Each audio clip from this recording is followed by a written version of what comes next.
जय हिंद जय भारत। मैं सुभाष कुमार मिश्रा आप सभी का स्वागत करता हूं कृष्णा एजुकेशन के ऑनलाइन प्लेटफॉर्म पे। हम लोग की ये सीरीज जो है AKTU मल्टीपल चॉइस क्वेश्चन की आगे बढ़ाते हैं। जैसा कि थंबनेल पे आप लोग को मैं बता चुका हूं कि 50 क्वेश्चन हम लोग हिट करते हैं, तो इसका ये थर्ड पार्ट है और थर्ड पार्ट में हम 36 क्वेश्चन के आगे बढ़ेंगे और ये 50 क्वेश्चन ना हो कि ये कहीं ना कहीं नियर अबाउट आपके 150 क्वेश्चन हम कवर कर रहे हैं, तो कहीं ना कहीं आंसर में भी कुछ ना कुछ छुपा हुआ है। So that's why we start with particular next question. 36 question पे हम लोग डिस्कस कर चुके थे। हम लोग ये डिस्कस कर रहे हैं कि दो फोर्स हैं और उस दो फोर्सों पे हमारा क्या है कि एक वो एंगल 120 डिग्री है और बिगर फोर्स 40 डिग्री। तो इस तरह के क्वेश्चन को करने के लिए आपको क्या करना होता है, आप सीधे डेफिनेटली ये लगाइए R is equal to formula क्या होता है A1 square plus B1 square plus 2A1 मान लीजिए फोर्स F1 है तो root over F1 square plus F2 square plus 2F1 into F2 cos theta लगा के कॉस की वैल्यू थीटा की वैल्यू 120 डिग्री है, F1 की वैल्यू 40 न्यूटन और resultant is perpendicular. Resultant perpendicular है तो मतलब 90 डिग्री दिया हुआ है। ये resultant is perpendicular to the smaller one, तो ये जो 10 अल्फा करके वैल्यू है वो परपेंडिकुलर, तो आप लगाएंगे तो आंसर इसका जो आएगा, आप दोनों फॉर्मूला लगाइए 10 वाला भी जो आर के टर्म में बनता है Q F1 sine theta alpha is divided by F1 plus 2 sine cos alpha, तो दोनों से आपको आंसर मिल जाएगा। तो आपको मेरे सीरीज पे जाके तो 36 का आंसर जो होगा जो मैंने लगाया वो A होगा।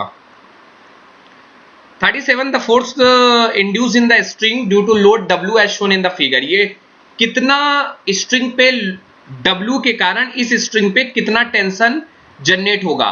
तो देखिए ये फ्री बॉडी डायग्राम से आप जब लगाएंगे तो आप इसको जब सॉल्व आउट करेंगे तो आपका आंसर आएगा W cosec थीटा। अब आप जरा आपको 35 क्वेश्चन का राज बता दे रहे हैं, इस तरह के क्वेश्चन आ जाए तो आपको घबराना नहीं। इस तरह के क्वेश्चन में सीधा एक फंडा लगाना है कि हम लोग का क्या होता है कि यहाँ पे W पूछा गया है कि पूछा गया मास क्या है, तो आप सीधे सीधे W1 plus W2 minus AG करके लिखा सकते हैं। 38 question the maximum frictional force which come into play कि एक come into a play body just begin to slide over the another surface. देखिए फ्रिक्शन तो ऐसा तो होता नहीं कि तुरंत लगा तुरंत, जब फ्रिक्शन हम फोर्स लगाते हैं लेकिन फ्रिक्शन फोर्स ज्यादा होता है तब तक बॉडी हमारी मूव नहीं करती है। जैसे ही फ्रिक्शन फोर्स कम होने लगता है वो बॉडी जस्ट स्लाइड करने, तो ये जो शब्द है जस्ट स्लाइडिंग, तो वो क्या है, that is called a limiting friction. तो 38 का आंसर क्या हो जाएगा, A हो जाएगा। 39 फ्रेम्ड स्ट्रक्चर, तो ये किस यूनिट का, यूनिट 2। तो मेरा थंबनेल में जो मैंने कहा यूनिट वाइज, मैंने यूनिट वाइज कवर किया है, ये नहीं कि कहीं से भी आपको क्वेश्चन दे दिया हूं। A frame structure as shown in the below figure is, एक जो फ्रेम स्ट्रक्चर होता है वो ये फ्रेम दिया हुआ है, आपको फोटो दिख नहीं रही, ये 3 फ्रेम है, तो ये कौन सा फ्रेम है। तो आप देखिए आप इक्वेशन कौन सा लगाते हैं, m is equal to 2j minus 3 बेटा करके लगाते हैं। 2j माइनस 3 हम जब लगाएंगे तो उसमें बड़ा इजी हो जाएगा। 2j माइनस 3 लगा के उसमें क्या होगा, आपको कितने मेंबर हैं, आपके इस फिगर के हिसाब से 3 मेंबर है, ज्वाइंट कितने हैं, m is equal to 3, joint कितने हैं, 3 है। जब इस इक्वेशन में मान लो LHS is equal to RHS आ जाता है, इट्स मीन कि ये फ्रेम जो है वो क्या है, हमारा परफेक्ट फ्रेम है। नेक्स्ट क्वेश्चन, अकॉर्डिंग टू लामी थ्योरम, मैं वादा करता हूं डेफिनेटली इस चैनल पे मैं आपको मिलूंगा कि इस क्वेश्चन के पूरे सीरीज में आपको कहीं ना कहीं 10 नंबर के परीक्षा की खोपड़ी में छेद है, समझ लीजिए पूरा इस सीरीज मेरा कहीं ना कहीं नस्ते नाबूद करने के लिए उतरा हूं कि इस पूरे मैकेनिक्स के इतने क्वेश्चन की सीरीज बना रहा हूं कि आप कहीं ना कहीं हिट जरूर कर देंगे। बस आप पेन रखिए, कॉपी रखिए, आप उतने समय सॉल्व करिए, रीजन ढूंढिए ऐसा क्यों है, ये सब मैंने अपने वीडियो में बताया है, आप कंटेंट पे जाना पड़ेगा।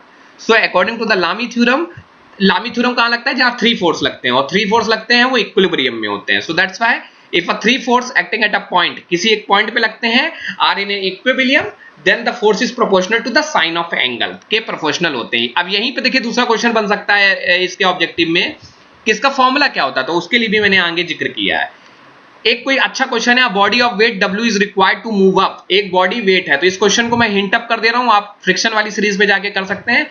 एक इस तरह की बॉडी रखा है, इस पे W, तो वो कह रहा है कि बॉडी जब W है उसका weight is required to move up, जब ऊपर जाने लगेगा इंक्लाइंड प्लेन से, तो ये इंक्लाइंड प्लेन हो गया अल्फा, तो ये बताइए कि उसमें कितना एफर्ट रखाइए। तो आपको एफर्ट मालूम है ना क्या होता है, उस जगह मेरा एफर्ट होता है बेटा P is equal to W sine alpha plus mu cos alpha हमारा एफर्ट होता है जो हम लोग को लगाना पड़ेगा. सो दैट्स वाई आंसर 41 का C इज करेक्ट.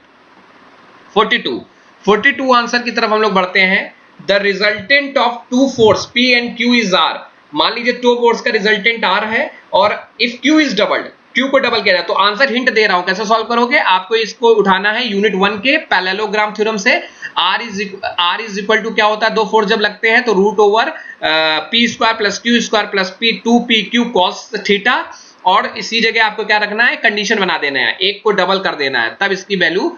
और क्या है कि the resultant is perpendicular to, और रिजल्टेंट परपेंडिकुलर टू है तो आपको एक हमने बताया था एंगल कैसे निकलता है, tan alpha is equal to Q sine tan alpha की वैल्यू जब कैसे निकलती है, आपका Q sine theta divided by P plus Q cos theta. तो रख के आप थीटा की जगह आप अल्फा की जगह आप 90 डिग्री रख देंगे.